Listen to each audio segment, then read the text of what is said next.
झारखंड में ईडी की दबिश अहले सुबह से जारी है। शराब घोटाले मामले में ईडी की टीम ने आज सुबह रांची, देवघर और दुमका गोड्डा सहित राज्य के 32 ठिकानों पर छापेमारी कर रही है।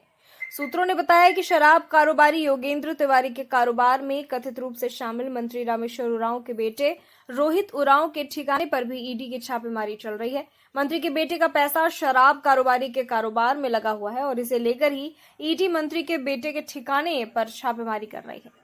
वहीं रामेश्वर उरांव के बेहद करीबी माने जाने वाले निलंबित कांग्रेस नेता आलोक दुबे ने ईडी की कार्रवाई का स्वागत किया। हालांकि उन्होंने कई सवाल भी खड़े किए। आपको बता दें कि रांची में कुल 7 जगहों पर ईडी रेड कर रही है। जामताड़ा में भी छापेमारी चल रही है। वहीं देवघर में कुल 8 जगहों पर छापेमारी की सूचना है। दुकान में शराब व्यवसायी योगेंद्र तिवारी के कार्यालय, उनके करीबियों और उनके परिजनों के ठिकानों पर छापेमारी जारी है। दुमका शहर में अलग अलग 5 जगहों पर ईडी की छापेमारी चल रही है, जिसमें टाटा शोरूम चौक स्थित तनिष्क शोरूम, तिवारी ऑटोमोबाइल, कुम्हारपाड़ा स्थित पप्पू शर्मा और कुम्हारपाड़ा स्थित ठेका बाबा मंदिर के नजदीक अनिल सिंह के घर पर ईडी की कार्रवाई चल रही है। तनिष्क शोरूम और तिवारी ऑटोमोबाइल शराब कारोबारी योगेंद्र तिवारी के करीबी बताए जा रहे हैं, जबकि शेष दोनों पप्पू शर्मा और अनिल सिंह शराब कारोबारी के कर्मी हैं। इसके अतिरिक्त गिलानपाड़ा स्थित कार्यालय में भी छापेमारी की सूचना है। आलोक जी, आपके बेहद करीबी रामेश्वर उरांव के घर ईडी का छापा, आप कैसे देख रहे हैं इसे? देखिए, पहले तो आज हम लोगों ने सुबह में पढ़ा कि मीडिया के माध्यम से कि रामेश्वर उरांव जी के आवास पर उनके बेटे को लेकर के छापेमारी हुई है, छापेमारी की जा रही। ये एक पूर्वानुमान मीडिया के माध्यम से कई तरफ से ये लगाया जा रहा है कि किसी कारोबार को लेकर के इनके ऊपर में पूछताछ की जा रही है। स्वागत है आपका, आप जरूर पूछताछ कीजिए अगर कोई बातें सामने आई हैं। लेकिन ये आवास निजी आवास है रामेश्वर उरांव जी का, और मैं जहां तक जानता हूं 45 साल के अपने academic calendar career, IPS officer से लेकर भारत के कैबिनेट मंत्री, एसटी कमीशन के चेयरमैन बेदाग रहे। उसी परिवार से रोहित उरांव जी भी हैं, उनके पूरे परिवार हैं। छोटा परिवार, सुखी परिवार। ईश्वर की दया से किसी चीज की कमी नहीं है और एक पारिवारिक पृष्ठभूमि भी रहा है।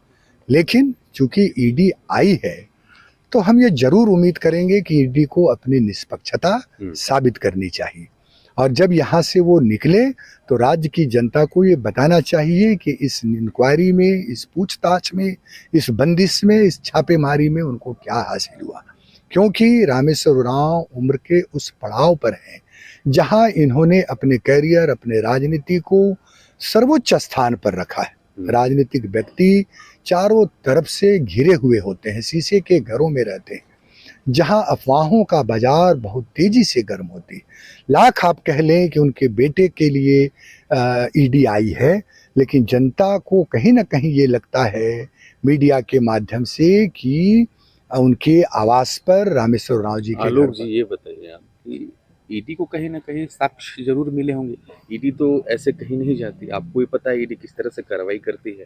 कहीं ना कहीं जरूर साक्ष्य होंगे, तभी ईडी रेड कर रही है। अभिनव जी, मैं बिल्कुल आपकी बातों को से सहमत हूँ, और इसीलिए मैं कह रहा हूँ कि इसके पहले भी ईडी ने देश में विपक्ष के नेताओं पर इंक्वायरी किया, इस राज्य में भी किए, घंटों इंक्वायरी हुई, घंटों पूछताछ हुए।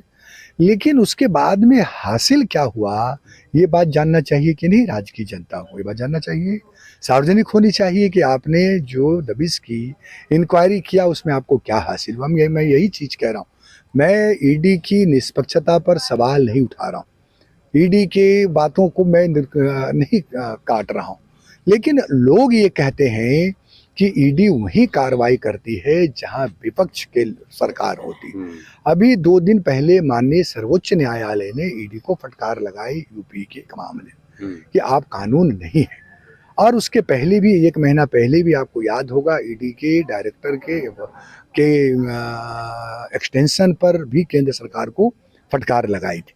तो ये सब चीजें जब संस्थाएं, जो इंस्टीट्यूशंस हैं, इंडिपेंडेंट इंस्टीट्यूशन जब दबाव में काम करती हैं तो लोगों नेचुरल है भारत सरकार, केंद्र की सरकार, प्रधानमंत्री जी के ये में काम करती है। जितनी भी संस्थाएं हैं, इनकम टैक्स हो, सीबीआई हो या जो भी संस्थाएं हैं, लेकिन इसके बावजूद हम इनके इंक्वायरी पर कोई सवाल नहीं खड़ा करते हुए हम सिर्फ इतना निवेदन करेंगे कि वह परिवार जिनकी पूरी सामाजिक और राजनीतिक प्रतिष्ठा सर्वोच्च पायदान पर रही है, उसकी छवि को ध्यान में रखते हुए आपकी निष्पक्षता सार्वजनिक होनी चाहिए। हमारा सिर्फ इतना मानना है, और अगर आप ये काम करेंगे तो यकीनन लोगों को जो है आपके प्रति, आपके कार्यों के प्रति विश्वास होगा। ठीक है।